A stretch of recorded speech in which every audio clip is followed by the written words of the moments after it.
Hello everyone, I'm Janvi Soprabhat and I'm doing my post-graduation from Department of Psychology, Banaras Hindu University. The topic I'm going to discuss today is crime, its causes and preventive measures.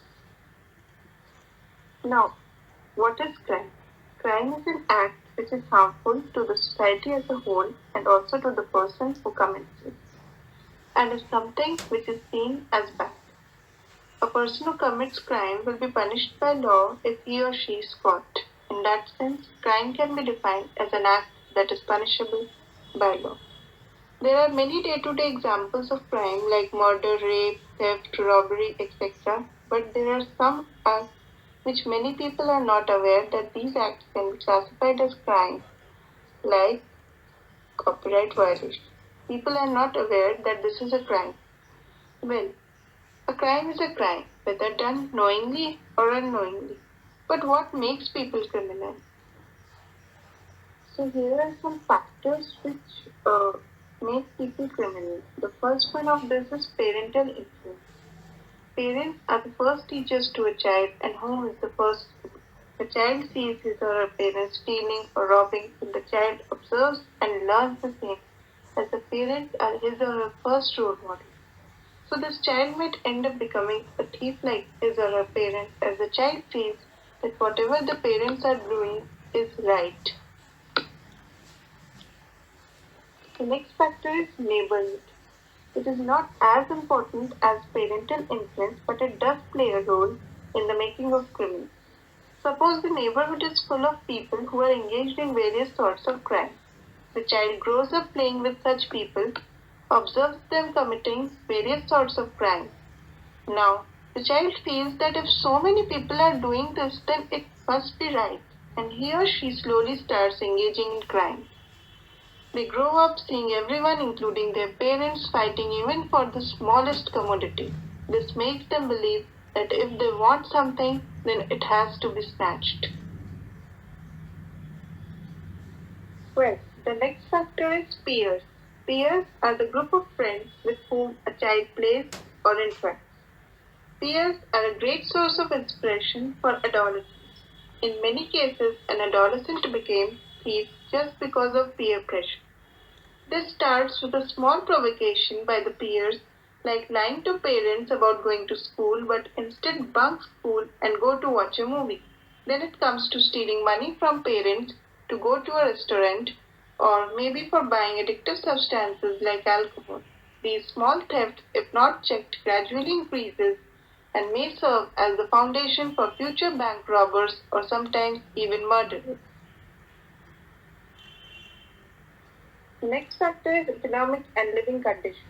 Conditions like poverty, abuse by parents, lack of essential resources like food, water, proper clothes, education, contact with good people, etc. might serve as the triggering factor for committing a crime. To fulfill these basic needs like food, water, etc., people engage in various sorts of crime, and this is obviously a triggering factor. The next factor is media. Media influences people to a great extent. A movie in which a hero is shown killing a villain but is not punished by the law. Killing anyone is wrong, and a killer has to be punished, which unfortunately is not the case with most of Bollywood movies. Now, to an innocent child who sees the hero as his or her role model might end up getting the wrong idea that killing or hurting someone is right. Next factor is personal benefit. Some crimes are done for self-satisfaction or pleasure, success, satisfying one's anger, money, property, or maybe due to jealousy. The cause for copyright violation may be traced from here, as people might do it for success or to save money or for earning money, like in case of selling pirated copies of movies.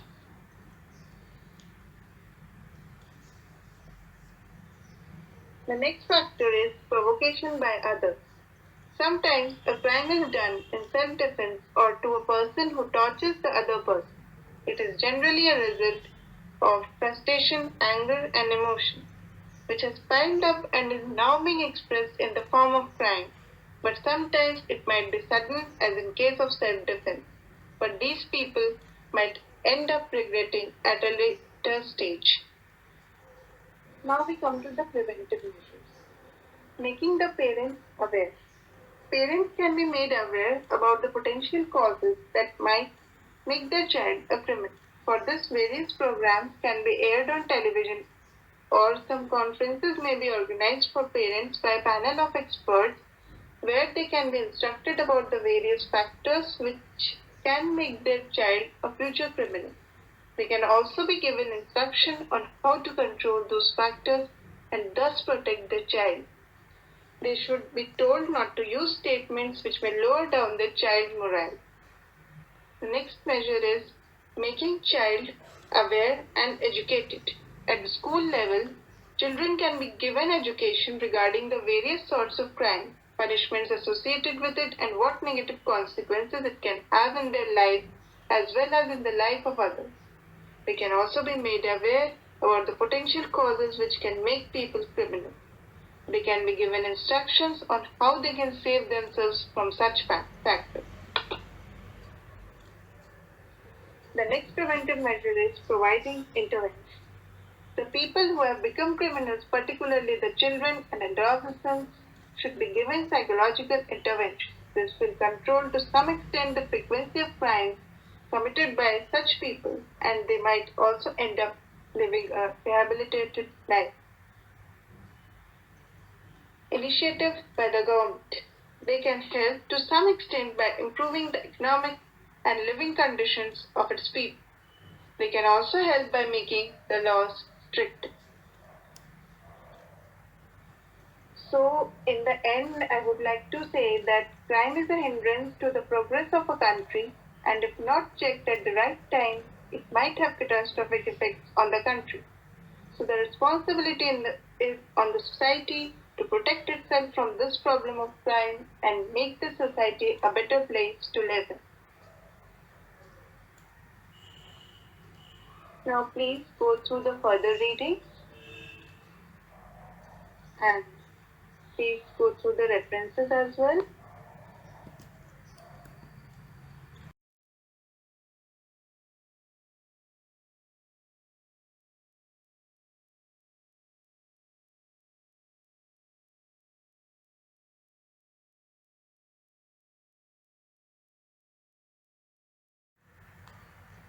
And thank you everyone for watching this video.